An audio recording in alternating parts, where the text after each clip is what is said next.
Hey guys, welcome back to Electrical Car Repair Live. Thank you guys for watching and subscribing to the channel. Today will be super helpful video to any of you having a Chevy Silverado here, that generation from year 2014 to year 2019. If you need to find where the fuse for the throttle control module is located, which fuse you need to check, where you can guys buy cheap parts, tools, fuses, relays at a good price, quick shipping, that way you do not waste money and time.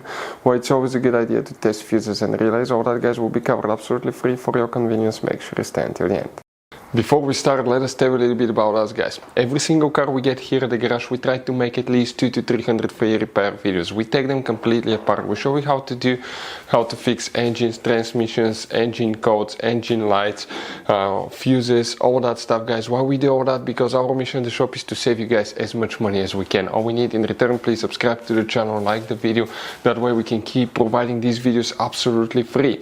Now guys, we have more than 14,000 free repair videos on our YouTube channels that can save you thousands of dollars in future repairs. So please check them out, and they can save you quite a bit of money now or in the future.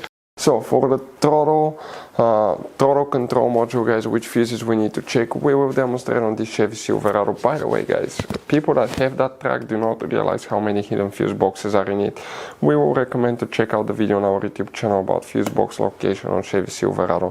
What you guys need to do now, we need to open the hood, and once you guys open the hood, here on the driver's side we have easy to access fuse box. Just open that cover and you're going to find a fuse box with a layout like this one for 2014 through 16 model, and layout like that for 2017 through 19 model. Before we guys continue, let's explain quickly why it's always a good idea to test fuses and relays.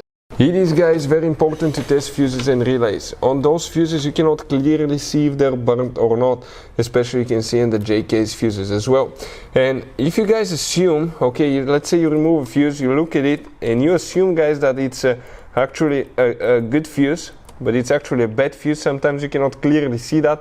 What can easily happen guys at that point, you can put the bad fuse in and you start replacing parts and tools that you don't need to, so you lose your time, you lose your money to fix a problem that doesn't exist, when all we had to do is test the fuse and replace it. We'll put a link to a special video that will teach you how to test fuses, how to check relays very easily as well guys. So check it out, it will be in the description of the video below.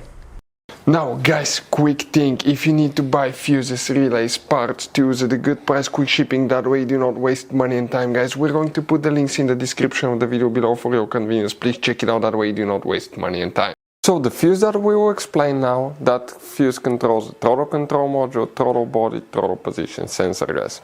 It's one fuse. Please make sure to stay until the end. We want to share one good advice with you, that way you do not end up being stuck in the middle of nowhere like it happened to us. So first let's explain about 2014 through 16 models. If we come in that group of fuses right here guys, okay, the fuse that we will need to check specifically will be fuse number 47. We're talking about that 15 fuse right here. Now if you have 2017 through 19, we're going to zoom in, come at the same place, and it's exactly the same fuse. There is no differences for the different years specifically for that fuse. Now guys, you have all kind of different fuses and relays in that Chevy Silverado. You have different fuses, relays that could be really hard to find, especially if you're in the middle of nowhere.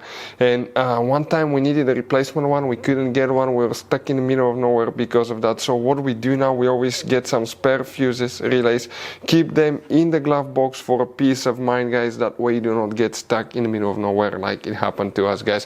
Hopefully the video will be helpful. Thank you guys for watching and see you next time.